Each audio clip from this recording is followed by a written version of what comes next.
đi suốt cuộc đời mà sao em khi gió đầm về.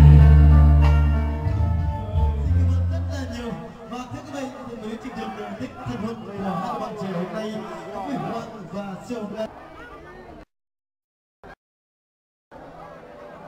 Vâng, hôm nay EC có gì hơn thì gửi hai bạn chúc các bạn năm hạnh phúc và EC sẽ gửi ca khúc về giấc mơ TV sáng tác của Trường Tiên.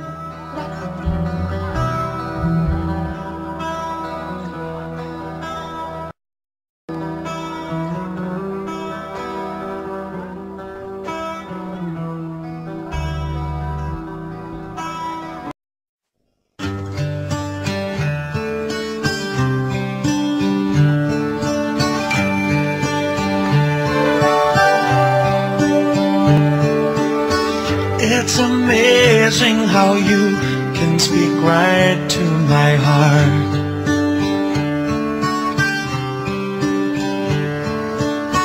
Without saying a word, try as I may, I can never explain what I hear when you don't.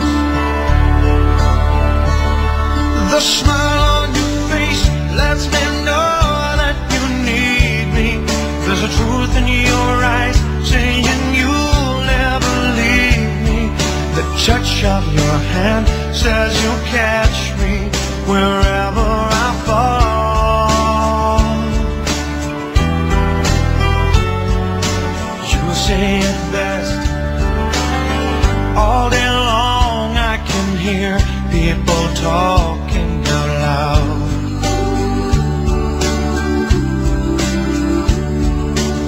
Drown out the crowd.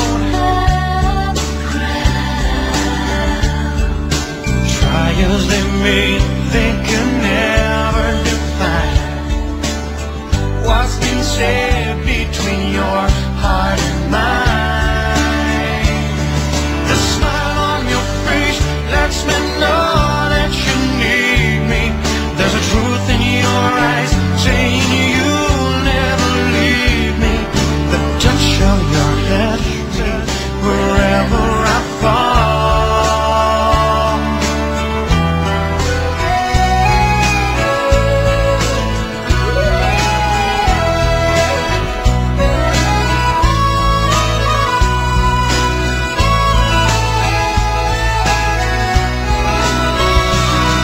The smile on your face lets me need me. There's a truth in your eyes saying you'll never leave me. The touch of your hand says you'll.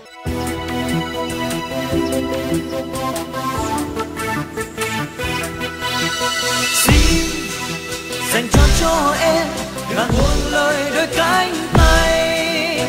Xin dành cho anh đừng đem sớt chia tình em cho ai. Xin ở lại bên anh đừng vội vàng say goodbye.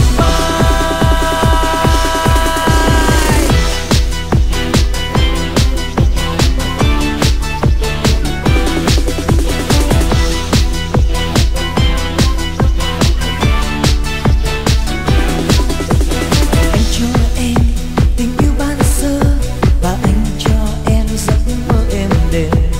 Anh yêu em tình em ngây thơ và anh cho em trái tim. Anh ôm em vòng tay đam mê và anh hôn em ngất ngây môi mềm. Em theo anh về nơi xa xăm, một nơi của riêng đôi mình. Trước tiên anh đã cho em rồi, hãy giữ anh bên em một đời. Người ơi cùng anh đi khắp nơi phương trời, cho ngày vui là khi vắng em anh quên nụ cười. Người ơi cùng anh bay suốt trong đêm dài, trong cơn say tình ai.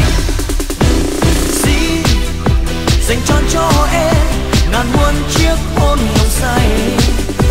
Xin ghi chặt vai anh đừng buông lời đôi cánh tay. Xin dành cho anh đừng đem sớt chia tình em cho ai.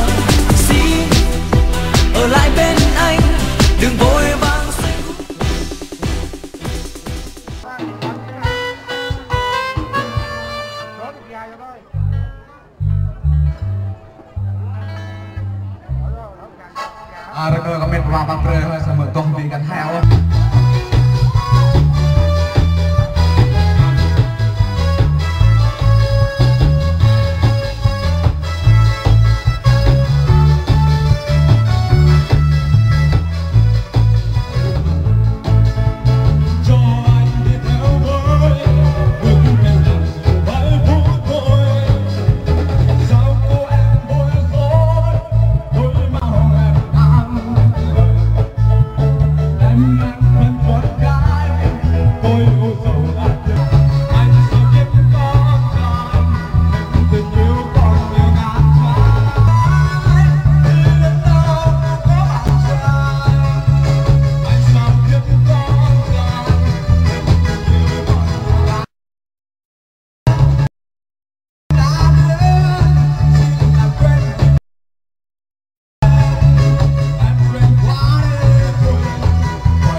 đưa anh đi tìm vần thơ qua công viên lá rơi trên con đường về, bỗng nhiên nghe lòng đan ước mơ, mơ ôm anh trong tay đêm mưa thì thào cho bao tố về lần chiều, mơ yêu anh thiết tha như yêu lần đầu. Em muốn yêu anh dài lâu, em muốn yêu anh dài lâu, em muốn yêu anh đậm sâu. Em đã thương anh từ lâu, em muốn yêu anh dài lâu. Yêu em cho đến khi con tim ngừng đập, cho thiên thu là một giây. Yêu em cho đến khi ong thôi làm mật, đến khi loài chim quên lối bay. Khi ôm em trong tay anh nghe ngọt ngào là một giấc chiêm bao. Xin yêu em thiết tha như yêu lần đầu. Anh muốn yêu em dài lâu, anh muốn yêu em dài lâu, anh muốn yêu em đậm sâu. Anh đã thương em